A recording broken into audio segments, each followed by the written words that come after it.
अथ 13 सूत उवाच विदुरस्तीर्थयात्रायां मैत्रेयादात्मनो गतिं ज्ञात्वा गाधास्तिनपुरं तया वाप्तविवित्सितः यावतः कृतवान् प्रश्नान् क्षत्ता कौशारवाग्रतः जातैकभक्तिर्गोविन्दे तेभ्यश्चोपररामः तं बन्धुमागतं दृष्ट्वा धर्मपुत्रः सहानुजः धृतराष्ट्रो युयुत्सुश्च सूतः शारद्वतः पृथा गान्धारी द्रौपदी ब्रह्मन् सुभद्रा चोत्तरा कृपी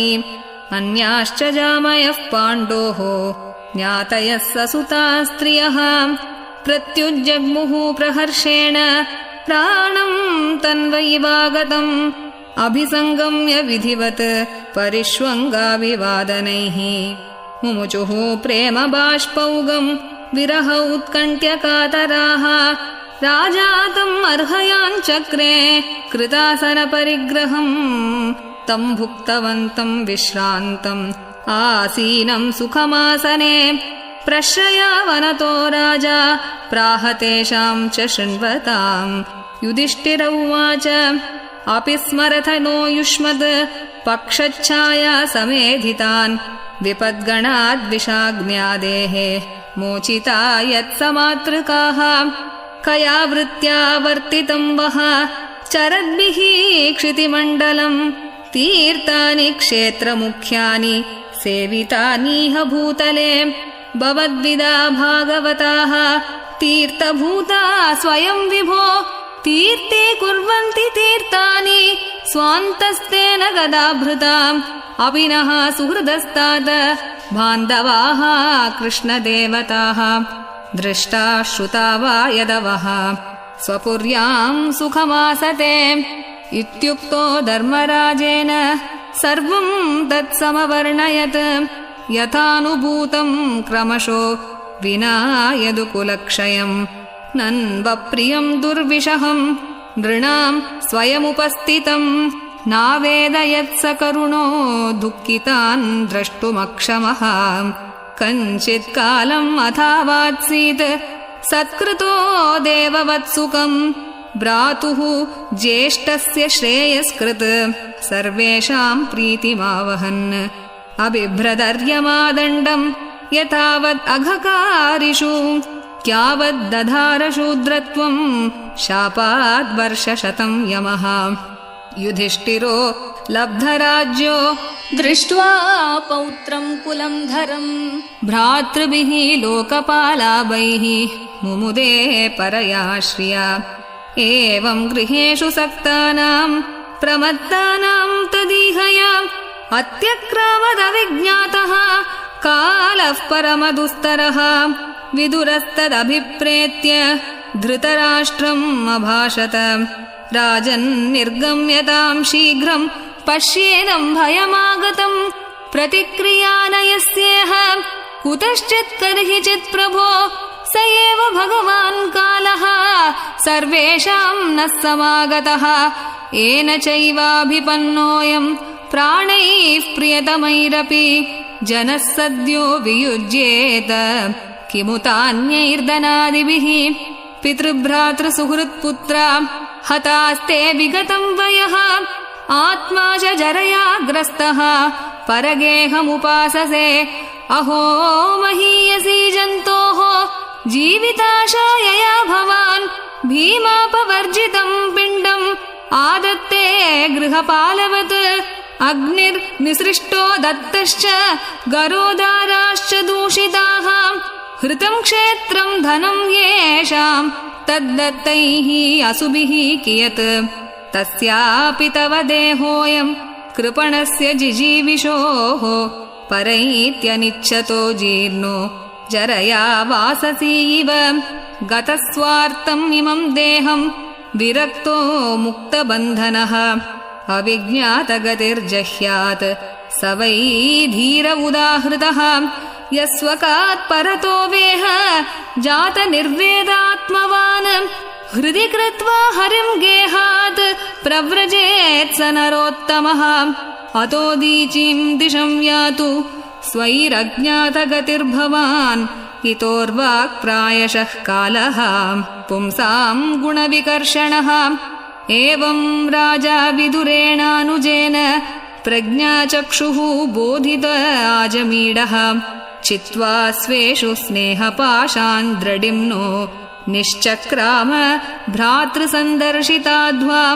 पतिं प्रयान्तं सुबलस्य पुत्री पतिव्रता चानुजगामसाध्वी हिमालयं न्यस्तदण्डप्रहर्षम् मनस्विनामिव सत्सम्प्रहारः अजातशत्रुः कृतमैत्रो हुताग्निः विप्रान्नत्वा तिलगो भूमिरुक्मैः गृहं प्रविष्टो गुरुवन्दनाय न चापश्यत् पितरौ सौबलीं च तत्र सञ्जयम् आसीनं पप्रच्छोद्विग्नमानसः गावल्गणे क्व नस्तातो वृद्धो हीनश्च नेत्रयोः अम्बा च हतपुत्रार्ता पितृव्यः क्व गतः सुहृत् अपि मयि अकृतप्रज्ञे हतबन्धुः स भार्यया आशंसमानः शमलं गङ्गायां दुःखितोपतत् पितर्युपरते पाण्डौ सर्वान्न सुहृदशिशून् अरक्षतां व्यसनतः पितृव्यौ क्व गतावितः सूतौ उवाच कृपया स्नेहवैक्लव्यात् सूतो विरहकर्षितः आत्मेश्वरम् अचक्षाणो न प्रत्याहाति पीडितः विमृज्याश्रूणि पाणिभ्याम् विष्टभ्यात्मानमात्मनाम् अजातशत्रुं प्रत्यूजे प्रभोः पादौ अनुस्मरन् सञ्जय उवाच नाहं वेदव्यवसितं पित्रोर्वः कुलनन्दना गान्धार्या वा महाबाहो मुषितोऽस्मि महात्मभिः अथा जगाम भगवान् नारदः सह तुम्बुरुः प्रत्युत्थायाभिवाद्याः सानुजो अभ्यर्चयन्निव युधिष्ठिर उवाच नाहं वेद गतिं पित्रोः भगवन् क्व गतावितः अम्बावाहतपुत्रार्ता क्व गता च तपस्विनी कर्णधार इवापारे भगवान् पारदर्शकः अता भवाशे भगवान् नारदो मुनिसत्तमः मा कञ्चन शुचो राजन् यदीश्वरवशं जगत् लोकाः सपालायस्येमे वहन्ति बलिमीशितुः स संयुनक्ति भूतानि स एव वियुनक्ति च यथा गावो नसि प्रोताः तन्त्यां बद्धा स्वदामभिः वाक्तन्त्यां नामभिर्बद्धा वहन्ति बलिमीशितुः यथा क्रीडोपस्कराणां संयोगविगमाविह इच्छया क्रीडितुः स्यातां तथैवेषेच्छया नृणां यन्मन्यसे ध्रुवं लोकम् अध्रुवं वा न चोभयम् सर्वथा न हि शोच्यास्ते स्नेहादन्यत्र मोहजात् तस्माज्जह्यङ्गवैक्लव्यम् अज्ञानकृतमात्मनः कथं त्वनाताः कृपणा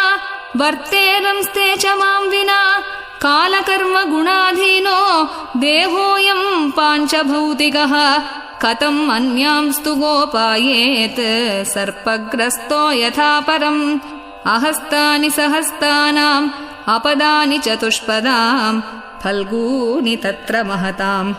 जीवो जीवस्य जीवनम् तदिदम् भगवान् राजन् एक आत्मात्मनाम् स्वदृक् अन्तरोऽनन्तरो भाति पश्यतम् माययोरुधाम् सोऽयमद्य महाराज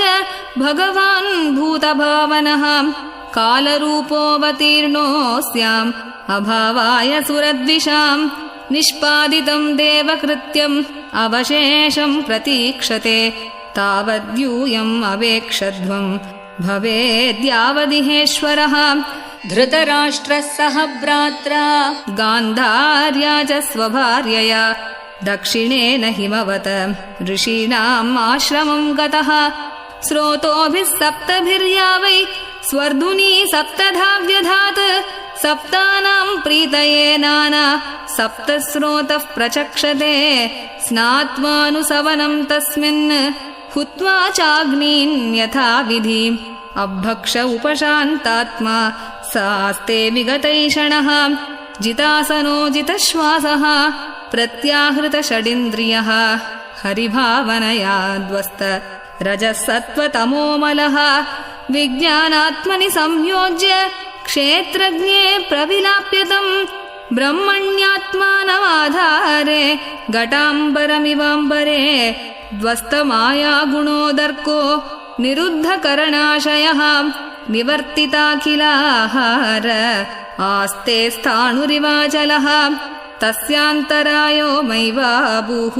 सन्न्यस्ताखिलकर्मणः सवाद्यतनाद्राजन् परतः पञ्चमेहनी कलेवरं हास्यति स्वं तच्च भस्मी भविष्यति दह्यमानेऽग्निविर्देः पत्युः पत्नी सहोटजे बहिस्थिता पतिं साध्वी तमग्निम् अनुवेक्ष्यति विदुरस्तु तदाश्चर्यम् निशाम्य कुरु नन्दना हर्षशोकयुतस्तस्मात् गन्ता तीर्थनिषेवकः इत्युक्त्वा थारुहत्स्वर्गम् नारदः सहतुम्बुरुः युधिष्ठिरो वचस्तस्य हृदि कृत्वा जहात्शुचः इति श्रीमद्भागवते महापुराणे पारमहंस्यां संहितायां प्रथमस्कन्धे 13 श्रीहरये नमः श्रीहरये नमः श्रीहरये नमः गोपिका जीवनस्मरणं गोविन्द गोविन्द सद्गुरुनाथ महाराज की जय।